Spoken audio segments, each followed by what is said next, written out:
وہ کرے گا وہی جس کو اللہ توفیق دے گا.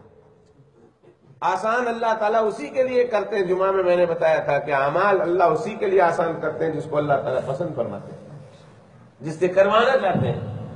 تو آج میں ایک وظیفہ دینے لگا ہوں اور اس کو میں نے ادھر لٹکا دینا ہے. وتر کی نماز تو ہر کوئی پڑھتا ہے. وتر کی نماز کے بعد بیٹھے بیٹھے آپ نے 2 سجدے کرنے. یہ وظیفہ جناب رسول اللہ صلی اللہ علیہ وسلم نے حضرت فاطمہ رضی اللہ تعالیٰ عنہ کو بتایا تھا. یاد رہے گا کس نے کس کو بتایا تھا؟ نبی کریم صلی اللہ علیہ وسلم نے کس کو بتایا تھا؟ حضرت فاطمہ رضی اللہ تعالیٰ عنہ کو وظیفہ بتایا تھا, اور بہت سمپل وظیفہ ہے. کیا وظیفہ کہا؟ وتر کی نماز کے بعد 2 سجدے کرنے ہیں. پہلا سجدہ کریں گے تو پہلے سجدے میں جا کر سبوح قدوس رب الملائکۃ والروح, جو ہم تراویح میں پڑھتے ہیں. تراویح میں ہم پڑھتے ہیں ربنا ورب الملائکۃ والروح, یہ پڑھیں گے سبوح قدوس رب الملائکۃ والروح. یہ میں نے لکھا ہوا ہے, ایک ادھر لگے گا ایک ادھر لگے گا نماز کے بعد. اور اگر کسی کو کاپی چاہیے تو چھوٹے چھوٹے بھی ہیں, گھر بھی لے جا سکتے ہیں. میں اس کی مزید زیادہ کاپی کرا دوں گا. ابھی یوسف کو میں نے کہا, اللہ اس کو بھی خوش رکھے, یہ سنا ہو تو اس نے نکال کے لے آیا سلمان کے لیے. چھوٹا سا ہے, اسے اپنے گھر بھی لے جائیے گا. تو ہم نے سجدے میں جانا ہے, اور سجدے میں جا کر پہلے سجدے میں جا کر کتنی مرتبہ پڑھنا ہے؟ 5 مرتبہ. کتنی مرتبہ پڑھنا ہے؟ 5 مرتبہ. کیا پڑھنا ہے؟ سبوح قدوس رب الملائکۃ والروح. پھر بیٹھ جانے کا. اب آیت الکرسی پڑھنی ایک دفعہ 2 سجدے کے درمیان. یہ سجدے میں پڑھ لیا, پھر بیٹھ گئے. بیٹھنے کے بعد آپ نے آیت الکرسی پڑھنی ہے. آیت الکرسی ختم ہو گئی, واپس سجدہ کریں, اور اس سجدے میں جا کر پھر وہ 5 مرتبہ پڑھیں. تو کتنے سجدے ہو گئے؟ سب بتائیں کتنے سجدے ہو گئے؟ 2. اور سبوح قدوس رب الملائکۃ والروح کتنی دفعہ ہو گیا ٹوٹل؟ 10. اور آیت الکرسی کتنی ہو گئی؟ یاد ہوگا؟ رہے گا, دیکھ لینا, لکھا ہوا ہے, انشاءاللہ آپ کو فائدہ دے گا. کیا فائدہ ہوگا اس کا؟ اس پر کیا ملے گا؟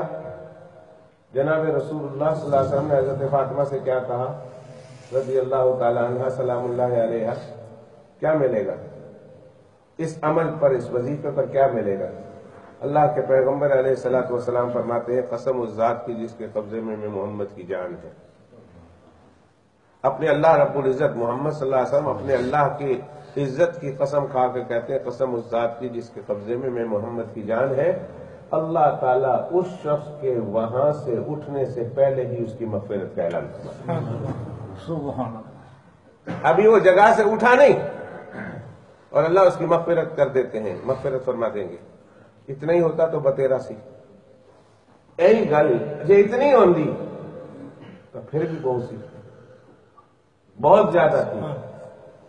اپن جماعت آئی ہے, میں گجراتی میں بولوں اور گھروں میں سننے والے گجراتیوں میں بھی سن رہے ہیں, اس لیے میں اردو میں بول دیتا ہوں. اتنا ہی تھا تو بہت تھا نا کہ مغفرت ہو جائے اتنے عمل پر.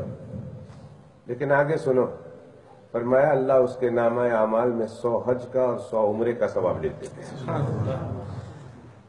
یہ اجر فضلی ہے, ایک اجر عملی ہے, ایک اجر فضلی ہے. یعنی اللہ اپنے فضل سے ہی اجر عطا فرماتے ہیں. اللہ تعالیٰ اس کو 100 حج اور 100 عمروں کا اور شہیدوں کا ثواب عطا فرمائیں گے, اور اس کی طرف اللہ سبحانہ و تعالیٰ 1000 فرشتے نازل کریں گے جو اس کے لیے نیکیاں لکھتے رہیں گے. یہ اور چیز, حج کا ثواب ملا, عمرے کا ثواب ملا, شہیدوں کا ثواب ملا, 1000 فرشتے اس کے لیے نیکیاں لکھیں گے. اب تو بس ہو جانا چاہیے. اللہ نے کہا میری عطا کو تم کیا سمجھو, تم لیتے شاید تھک جاؤ, میں دیتے نہیں تھکتا. تم میری عطا کو کیا سمجھو, تمہارے لیے تو یہی بہت تھا. تم کہتے بس میرے مولا بس. اللہ فرماتے کیسے بس, میں کریم ہوں, میں رحیم ہوں, میں دینے والا ہوں, موتی ہوں, منعم ہوں. آج تک تمہیں جو دیا ہے وہ میں نے تو دیا ہے، کب تم نے مانگا تھا؟ بغیر مانگے دیا ہے، آئندہ بھی میں دوں گا، بغیر مانگے دوں گا، اللہ اور کیا ملے گا؟ تو حدیث شریف میں آتا ہے اللہ تعالیٰ اس کی دعا قبول فرمائیں گے اور 60 ایسے آدمیوں کے حق میں اس کی سفارش قبول کریں گے جس پر جہنم واجب ہوگی۔ اور آگے چل کر جب یہ مرے گا تو کل قیامت کے دن اللہ سبحانہ و تعالیٰ اس کو شہیدوں کے ساتھ کھڑا کریں گے، شہادت کی موت کا اس کو ثواب ملے گا، شہادت کی موت، اتنے سارے ثواب۔ کون سا عمل ہے؟ کوئی بہت بڑا عمل ہے، کوئی پیسہ خرچ کرنا ہے، کوئی نوٹ لگانا ہے، کوئی ملینز کرنے کی بات ہے، کہیں جانا پڑے گا، کچھ بھی نہیں۔ نماز پڑھی ہے، نماز پڑھنے کے بعد سجدے میں گئے، سبحان قدوس رب الملائکۃ والروح، سبحان قدوس رب الملائکۃ والروح 5 دفعہ پڑھا، بیٹھے آیت الکرسی پڑھی، پھر گئے، پھر یہ 5 پڑھا، 5 پڑھنے کے بعد ابھی آپ اٹھے نہ تھے کہ اللہ نے فرشتوں کو لگا دیا کہ اس کے نام اعمال سے سارے گناہ مٹا دیں۔